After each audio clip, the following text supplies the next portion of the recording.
I'm so grateful for the opportunity to be able to make these videos and share them with you. I hope you're getting something out of them. I want in this video and the next to really push through this issue of the pain of grief and come up with the gem that it holds for us, the wisdom and the growth that it holds for us. You know, I've mentioned in the previous videos that there's an opportunity in grief and there's an opportunity for growth. But that the pain of our grief can prevent us from moving to that reward, that fruition, that fruit that is the result of, let's say, sharing a life of love with someone who we've recently lost. So we want to push through this outer shell of pain to come to that reward on the inside. We want that pain that we experience to not be for nothing. We want to have something to show for this terrible loss and for a life of love with someone who we now miss. So in this video I want to talk a little bit about that sense of powerlessness that is easy to fall into. It's easy to be enveloped by when we lose someone that we love. You know, in the previous video I mentioned how sometimes our anguish, our grief over the loss of someone we love can feel like the ringing of a hammer on an anvil, where we're nearly paralyzed with pain. The next breath is hard to take. Another step is difficult to take. It feels as if we don't know how we're able to even continue with our own life. The pain can be so gripping. So at times like that, it can seem as if there is no way out of the pain, that we are doomed to be enveloped in this anguish forever. This has a terrible effect also on our sense of isolation. We feel very cut off from other people. We may feel like we're going through the routine of going to work, talking to people, taking care of business, but in fact it may feel as if we're walking inside of a bubble of pain through life. And over time this can be exhausting. Not just emotionally exhausting, but even physically exhausting, disrupting our sleep, disrupting our appetite and our desire to get on with life. So in our culture, we're not very good at allowing people the external or the internal space to work through this process. So as I mentioned before, there's no rush. This has its own time. This process will take its own time, much like a wave that washes up onto the shore. It will wash back again, and this great pain will wash over you and will recede again in its own due time. But let's talk about that lesson. How do we get the fruit of a life of love with someone perhaps whom we've recently lost? So what I want to talk about is this sense of powerlessness. The powerlessness not only over external events like the loss of our loved one in the first place, but the sense of not having any power over our own extraordinary and overwhelming feelings. How do we get out of this bubble? It doesn't feel possible. So the sense of powerlessness over our own reaction, our own response to our loss, to the pain of our loss. So I want to talk a little bit about that. And to do that, I want to use a little illustration. Take a look at this picture. This is a picture from West Texas, looking up at the sky at the Milky Way. Basically what the Milky Way is looking at the disk of the galaxy that we inhabit from the side. It's looking at the width of the galaxy, where the greatest concentration of stars are. Now, among those hundreds of billions of stars in our galaxy, let's pick out just some of them. Let's pick out the Orion constellation. You know this one. This is the one that is said to be Hercules, and you can see Orion's belt with the three very characteristic stars. The one in the middle is called the buckle of the belt, and the space between the buckle and the star on the left is sometimes called one of the empty spaces in the sky, because with the naked eye you can't see any stars there. So some years ago they trained the Hubble telescope on this one particular spot to see what was in that empty space.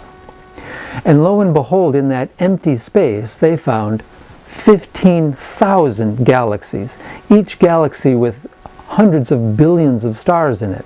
So when you take in something as vast as that, it's easy to feel very insignificant and very small. Now, how you experience that can go one of two ways. If you're very curious and open and have a sense of appropriate awe, this can be a wonderful, even transcendent epiphany for you where you feel connected to everything.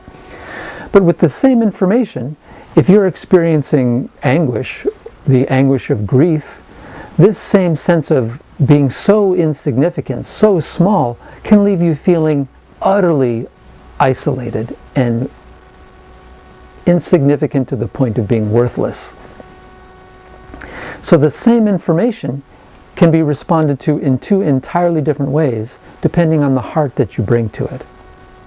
So with that, I want to talk a little bit about how do we move from this heart of anguish, or how do we move through this heart of anguish to see this powerlessness in a new way, right? And the first way to deal with this powerlessness is to see how it puts us into the present moment.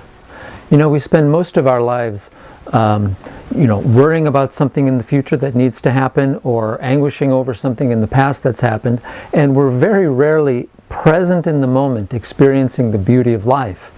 Well, pain has a way of pushing us into the present and holding us there, but not with a sense of wonder and awe necessarily, but with howling pain.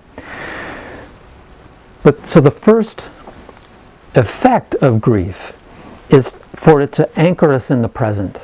And this is extremely important. Now we need to add the single most important ingredient to the present to begin to gain the wonder of the love that we've shared with the person who's now gone on. And that one ingredient is love. Love takes that experience of the moment, and it might not necessarily even get rid of the pain, but it turns it into something exquisite. It turns it into something rich and full of meaning. It turns it into something where we can feel alive at a much deeper and much more rewarding level. You know this has happened when you feel a heart welling with gratitude. But we can open up our hearts, even if we don't feel gratitude, by consciously trying to feel gratitude. And this is one of the very interesting things about the way we work psychologically. They say this in AA, in fact, fake it till you make it. So this idea of bringing gratitude to the present moment. You know, you shared something wonderful with someone who's now passed on. When you begin to practice gratitude, when you begin to give voice to and present recognition to the beauty that you shared, right? The exquisite nature of some element of your relationship. When you begin to express gratitude for that, it takes the same love that you're now experiencing as grief and begins to turn it around, right? It's the same love you're now experiencing as grief, but now it starts to become expressed as gratitude, right? There may still be pain in that, but the grief is now being transformed, right? This is the work of grief. Some of the work of grief. So developing a heart of gratitude is the first extremely important point I want to make. The second is the one I've made in the previous videos about recognizing some element of the love that you've shared, right? Some element of the love of the person who you've now lost, and finding some way to get that part alive in your life, to make it alive in your life, in a service to someone else, in a kind word, in the way you work with a child, for instance. And that's the third way, is taking some element of this love and putting it into action in help of someone else, in service to someone else who's also hurting or in need, a child, someone who's made a huge mistake and really needs someone to be with them when everyone else has abandoned them, an elderly person who needs your help. There's always someone you can find who you can make their day better. I want to summarize this last video with this comment. When you're pushed into the moment by grief and you add this element of love, you begin to take on a glow, right? A kind of light The heat of your pain is now giving off a light of a certain glow. And what that glow comes out as is a sense of humility before the powerlessness that you have before these great forces of life and death and the pain that goes with it. And you've moved through the fear of the pain, and you're showing to other people who also hurt in their lives that this great heart of tenderness can exist. You become that great heart of tenderness, that heart of compassion. Your pain, instead of isolating you from others, once you've introduced this element of gratitude and love, now that pain turns into compassion for the pain of others. And this is very attractive to other people. It's transformative, not only for yourself, but of other people. This is the great fruit of grief. This is how your grief comes to fruition.